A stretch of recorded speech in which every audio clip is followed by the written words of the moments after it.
Há uma coisa que nós sabemos, que é, isso temos completamente por certo, e a empresa tem disso uma consciência total, mas a empresa, é todas as agências a nível europeu e mundial, que é que tudo convergirá para a mesma plataforma. Nós consumiremos de forma cada vez mais agregada texto, som, vídeo e infografias, ou seja, a forma como isto tudo se articula segundo uma dada lógica, e que a esmagadora maioria do consumo, fora alguns produtos de nicho, quase sempre em projetos elitistas, será na internet. Isso aqui são coisas completamente claras, quer dizer, ainda podia haver alguma dúvida há 5 anos ou 10 anos atrás. Há 5 anos já não havia muito, mas talvez há 10 ou 15 anos atrás pudesse haver alguma dúvida. Neste momento é uma certeza absoluta. O próprio conceito, por exemplo, ligado à televisão, irá mudar muito, porque as pessoas irão ver televisão de uma forma diferente, irão vê-la através do seu computador, seja ele o laptop concreto com que vão no autocarro, ou no metro, ou no avião, ou que estão na sala de espera, seja nas suas casas, seja na sua sala, seja a ver a televisão com a família.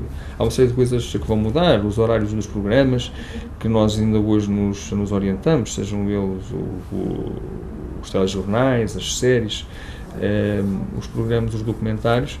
A partir daí nós teremos acesso a eles exatamente no momento em que nos sentarmos para os ver. Eles estarão disponíveis, não antes de serem feitos naturalmente, mas a partir do momento em que começam a emitir, nós podemos apanhá-los em qualquer ponto. Isso é uma coisa completamente clara. O século XXI e a explosão da internet, eu acho que vem alterar substancialmente os dados do problema. Falando do jornalismo, não tenho a menor dúvida que no futuro os produtos terão uma enorme mistura de texto, vídeo e som, de infografias. Acho que isso que é bom para as agências, porque o seu negócio é dar o maior número de informações possíveis rapidamente, e depois pertence ao projeto de cada órgão de informação, que são os seus clientes naturais, torná-los mais imediatistas ou mais aprofundados e, portanto, a trabalharem sobre eles, editarem-nos e fazerem follow-up. Isso depois já depende de cada um dos projetos.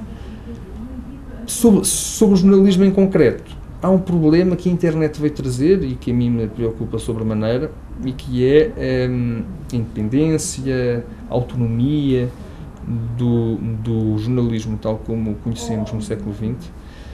Tinha uma dependência direta e natural da sustentabilidade do seu próprio negócio, ou seja, os órgãos de referência que tinham projetos que ganhavam a respeitabilidade das comunidades a que se dirigiam, que conseguiam encontrar um equilíbrio virtuoso entre um produto mercantil que se cobrava a cada consumidor, e a componente de serviço público que era connatural, baseou-se durante o século XX na rentabilidade desses projetos. E essa rentabilidade baseou-se, sobretudo inicialmente nas primeiras décadas do século XX, no preço de capa, e depois, à medida que as sociedades se foram alfabetizando e se foram ficando cada vez mais aptas e com maior potência a consumir informação, a publicidade foi a galinha dos ovos de ouro dos projetos editoriais e jornalísticos. Essa publicidade ultrapassava nas faturações dos grandes grupos, fossem eles televisões, rádios ou jornais, largamente os preços de capa ou de assinatura que alguns deles tinham, e depois, com o aproximar do final do século XX, as televisões em canal aberto deixaram de ter taxas e deixaram de ter qualquer para o que quer que fosse diretamente aos consumidores, e passaram a viver exclusivamente e com lucros da publicidade conseguida. Tivemos em Portugal um caso absolutamente extraordinário de sucesso económico, foi o da SIC, que em 4 anos, se não erro, consegue sair, consegue fazer o break-even aos 3 anos e ter lucros ao 4º ano. Isso é uma coisa extraordinária, e que isso é paradoxal por um lado e é infeliz por outro, mas foi o canto do cisne deste período. A publicidade tinha essa rentabilidade porque ela conseguia, no modelo de comunicação one-to-many, um órgão a emitir para muitos destinatários, conseguia rentabilizar os investimentos feitos em publicidade. Com o advento da internet à escala global, as opções de consumo deixaram de ser determinadas pela publicidade, passaram a ser construídas com o trabalho ou o lazer com os motores de busca, e houve durante toda esta década, e agora de uma forma cada vez mais sensível e mais cruel, uma queda absolutamente abrupta e de uma dimensão enorme das receitas que os média conseguem gerar diretamente, que a informação consegue gerar diretamente. A internet não dá dinheiro, ou ainda não dá dinheiro. Ainda não se conseguiu encontrar o segredo para que a internet pague os investimentos que lá são feitos. Atenção, estamos a falar de uma coisa em que toda a gente investe há 20 anos, ou digamos, pelo menos há 15, de uma forma massificada há 15 anos. Toda a gente investe porque ninguém tem dúvidas que o futuro é lá. Mas a internet ainda não remunerou esses investimentos.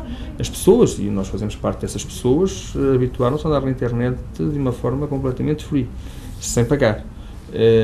Então, falamos nós, nas sociedades ocidentais, mas temos nos países emergentes, são centenas de milhões de pessoas que todos os dias navegam freneticamente na internet e que não admitem pagar um centavo que seja. Eu acho que isso irá mudar. Quando e como é que eu não consigo adiantar, mas já ficou claro para todos que não será fácil. Nós temos este paradoxo, temos uma sociedade que é a sociedade mais preparada, com maior apetência para consumir informação, com maior vontade de a obter, com mais exigência, com mais espírito crítico, mas ao mesmo tempo a sociedade que menos disposta está a pagar por isso. Ainda não se conseguiu na internet, até ver, a notoriedade que ter uma televisão clássica, uma rádio clássica ou um jornal clássico consegue dar. O prestígio, a notoriedade. Ou seja, falemos de um projeto como o I, que em Portugal foi lançado há um ano e pouco. Era impensável o I ter qualquer relevância se tivesse surgido desligado do papel e só na internet. Isso não existia. Não houve nenhum projeto que tenha triunfado até agora. Mesmo, sei lá, o mais bem sucedido em Portugal, e podemos dar esse exemplo, o Jornal de Negócios, que tem cerca de 40% das suas receitas associadas ao online. É claramente o órgão em Portugal que consegue uma relação mais equilibrada das receitas e consegue mais receitas na internet. Ele teria sido impensável esta caminhada que aqui iniciou suponho, se não erro, há 5 ou 6 anos atrás, se tivesse sido desligado do papel. A notoriedade, a influência vem-lhe de ter um suporte em papel.